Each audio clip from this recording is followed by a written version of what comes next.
Alright, what's up mga kamismo? Pag-usapan naman natin ngayon yung sterilizing unit namin dito sa Barco. Let's go!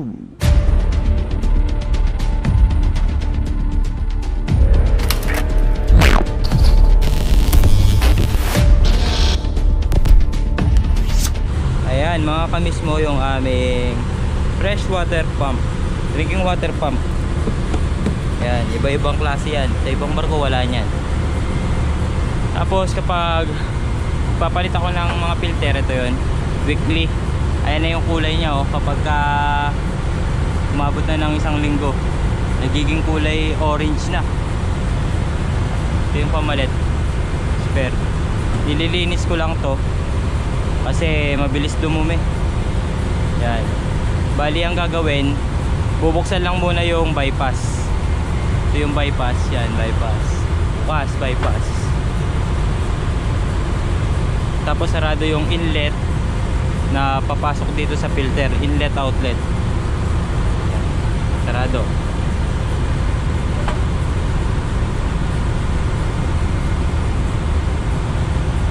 Sarado.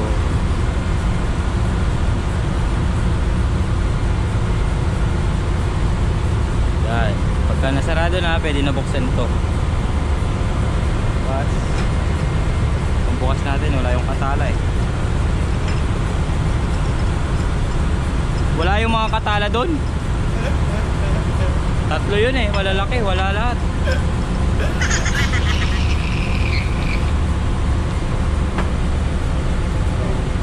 Kahit di masyadong mahigpit to, okay lang.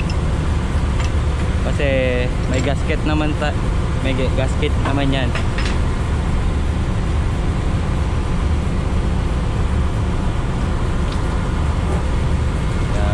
Yan yung kulay orange na. Kakapalit lang nito. Wala pa 7 days to. Ano pa lang yan, 5 days. Ganyan na itsura. Kakalinis lang din ng tangke namin. Hello. Diyan mismo mga kamismo sa loob nakalagay yung filter element na pinapalitan ko linggo-linggo. Bali mula sa bomba pupunta dun sa filter element papunta dyan sa may UV light. Yan yung binuksan namin. Bali papalitan ko dyan ng ilaw dahil umabot na ito sa lifespan niya. Bali naghahanap ako dyan ng gloves. Yung gloves ko pala nandun sa may harapan ko lang din, hindi ko napansin. Hindi pa naman pala totally na meet mga kamismo, malapit pa lang. Siyempre, bago may expired or umabot sa hantungan ng lifespan nito, ay pinapalitan ko na kagad. At gumawa din ako ng placard at pipicturean ko yan para magawan ko kagad ng report na ipapasil ko mismo dyan sa harap mismo ng panel ng sterilizing unit. Para nang sa gayon, kahit sinong makakita dyan ay alam nila na napalitan na at nalilinis yan every week. Kasama din kasi yan mga kamismo sa reporting namin sa barko. Hinihingi yan ni chipmate yung report kung kailan nagpalit ng UV light, kung kailan naglinis ng drinking fountain, mga ganyan mga kamismo. Yung pagpapalit pala ng ilaw na ito ay basic na basic lang din. Wala namang kakaiba dito. Usual lang din na pagpapalit. Ang pinagkaiba lang dyan ay walang gloves yung nagpapalit. Ang tawag pala sa UV light na yan mga kamismo ay germicidal lamp. Bali after ko magpalit niyan, gagawin ko na din yan kaagad ng request para sa spare. Nang sa gayon, kapag magpapalit na ulit ay meron nang nakaabang para dyan. Yung mga ilaw pala na yan mga kamismo, yung UV light na yan ay meron yung limit switch. Nang sa gayon, kapag binubuksan yung panel ng ilaw ay automatic itong mag-switch off kahit na naka-switch on pa yung mismong switch. At eto, pakita ko sa inyo kung ano yung nandito sa loob. Ayan, meron pang clear na tube dito. Yan mismo yung daanan ng tubig. Yan, pababa. Tapos papunta na yan ng deck doon sa may gali.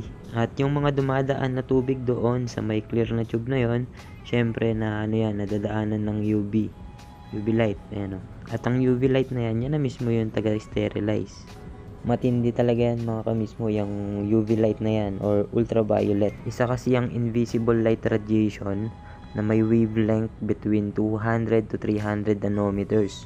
It can be used to kill or damage organisms that cause disease in drinking water. including some that cannot be killed by chlorine, such as Cryptosporidium. UV lamps kill bacteria in your water but won't change the taste. Ayos talaga. Kaya ang laking bagay ng UV light na to mga kamismo. Ayan, tinesting ko na. Bali malabo yung isa kasi may pintura kasi tong sight glass na to eh. At eto, sinasample ko yung limit switch, oh, di ba? Walang ilaw kapag binubuksan. Then kapag kaisasara yan, may ilaw na ulit. Halos lahat ng design sa barko ng mga UV light mga kamismo or sterilizing unit, ganyan. Meron silang safety features para sa safety din ng tagapalit ng ilaw. At ayun na nga mga kamismo, tapos na yung installation. Bali, i-update ko lang yung report nito, tapos ipapasil ko dito. Tapos yan, may ilaw yan, kaso natakpan ng pintura, kaya lilinisin ko yan mamaya. Tapos kapag binuksan mo to mga kamismo, itong mismong panel nya, cover, mamamatay yung ilaw kasi meron tong limit switch eh. Kaya kapag ka hindi nakapindot, i-off niya tong ilaw for safety purpose yun. Yan, ito yung nyo, yung caution or yung notice. Sabi dito, yung pagpapalit daw ng germicidal lamp ay 6 hours. Equivalent nun is nasa 8 months. Yan, kahit na okay pa, papalitan na. Kasi hindi na siya ganun ka reliable. Kaya meron siyang lifespan. Tapos pagkatapos maglinis, syempre, at magpalit ng ilaw, bubuksan na ulit yung ibubuksan na ulit tong inlet tsaka yung outlet. So yun. Ayan. Inlet ng drinking papunta dito. Ang puti na yan, oh, ang puti na. Tapos papunta dito sa UV light. Labas dito yung outlet, papunta rito, tapos i-distribute niya na sa baba. Tapos pala mga kamismo, itong filter element na to, meron niyang cover. Kailangan wag magkapalit yung cover. Kasi yung cover na para dito, walang butas. Yung dito naman meron, may butas. Eh pagka nagkabaliktad kayo, naka-block yung dito, hindi papasok yung tubig. Ang liit pa naman ng tubo. Lang to eh, 1/2 lang. Kaya wala talagang papasok na tubig. Yung sa ibang barko, mga kamismo, hindi filter element. Hindi ganyan design.